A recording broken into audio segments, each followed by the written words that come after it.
அப்போஸ்தலருடைய வாழ்க்கையை நீங்க பாருங்க. அவங்களுக்குள்ள, அதாவது நீங்க 4 சுவிசேஷத்தையும் நீங்க மேலங்கிலையும் வாசித்தீங்கன்னா குறைஞ்ச 4 தடவையாவது வரும், யார் பெரியவன் யார் பெரியவன் சொல்லி அப்போஸ்தலர்களுக்குள்ளேயே அங்க சண்டை போடுவாங்க, நான் பெரியவன் நான் பெரியவன். ஆனா அவங்களுடைய வாழ்க்கையில எல்லாம் முடிவில் பாருங்க, அவங்க பெரியவங்களா இருந்தாங்க. இப்பவும் நமக்கு சாட்சிகளா இருக்காங்க. எதுல பெரியவங்களா இருக்காங்க தெரியுமா? விசுவாசத்துல பெரியவங்களா இருக்கிறாங்க, பரிசுத்தத்துல பெரியவங்களா இருக்கிறாங்க, தேவனுக்கு உண்மையா இருந்ததுல பெரியவங்களா இருக்காங்க, எல்லா காரியத்திலும் பெரியவங்களா இருந்தாங்க. இந்த காரியம் எல்லாம் எப்படி நிறைவேறினது தெரியுமா? பாடுகள் பாடுகள் பாடுகள். கடைசி எல்லாருமே உபத்திரவத்துல உண்மையா இருந்து தங்களுடைய மரணம் வரையும் நிலைநின்றதுல பெரியவங்களாக இருந்தாங்க. அவங்க முதல்ல எப்படி பெரியவங்களா இருக்க விரும்பினாங்க தெரியுமா? உலக பிரகாரமாட்டு தேவனோடு ஆண்டவராக இயேசு கிறிஸ்துவோட கூட இருக்கக்கூடிய காரியங்கள்ல நான் தான் முதல்ல, நான் தான் பெரியவனா இருக்கணும்.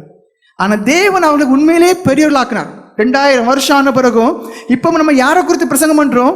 மீன்பிடிக்காரங்களை குறித்து பிரசங்கம் பண்றோம். யாரை குறித்து பிரசங்கம் பண்றோம்? டாக்ஸ் கலெக்டரை பற்றி பிரசங்கம் பண்றோம். யாரை குறித்து பிரசங்கம் பண்றோம்? சாதாரண ஜனங்களை குறித்து தான் 2000 வருஷமும் ஒவ்வொரு ஞாயிற்றுக்கிழமையும் எத்தனையோ இடங்களில் சுவிசேஷமாக பிரசங்கிக்கிறாங்க. பெரியவங்களா இருக்கிறாங்க. எப்படி பெரியவங்களானாங்க? உபத்திரவம். அவங்க எல்லாருடைய முடிவு, யோவான் அப்போஸ்தலரை தவிர மீது எல்லாருடைய முடிவும் பாருங்க, கொடூரமான மரணம். அதாவது கோபுரத்தின் உச்சியிலேருந்து கீழே தள்ளி போட்டாங்களாம்.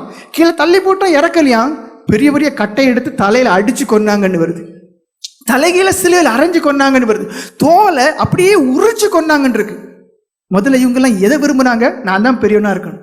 கடைசி அவங்க நிலைமையை பாருங்க, விசுவாசத்துல பெரியவனா இருந்தாங்க, தேவனுக்கு உண்மையா இருக்கக்கூடிய காரியங்களை பெரியவங்களா இருந்தாங்க, பரிசுத்தத்துல பெரியவங்களா இருந்தாங்க. ஆனா உலக பிரகாரமான காரியத்துல அவங்களை பார்த்தா அவங்க குற்றவாளிகளை போல அரசாங்கம் அவங்களை தீர்ப்பிட்டு கொடூரமான மரணத்துக்குள்ளாங்க.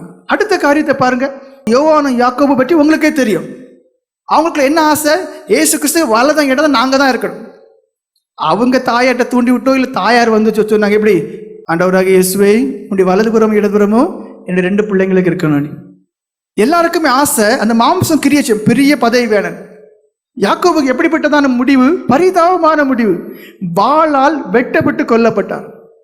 யோவான் அப்போஸ்தலருக்கு எப்படிப்பட்டதான முடிவு? எண்ணெய், கொதிக்கக்கூடிய எண்ணெயில போட்டு எடுக்கிறாங்க. எப்படி யோசித்து பாருங்க.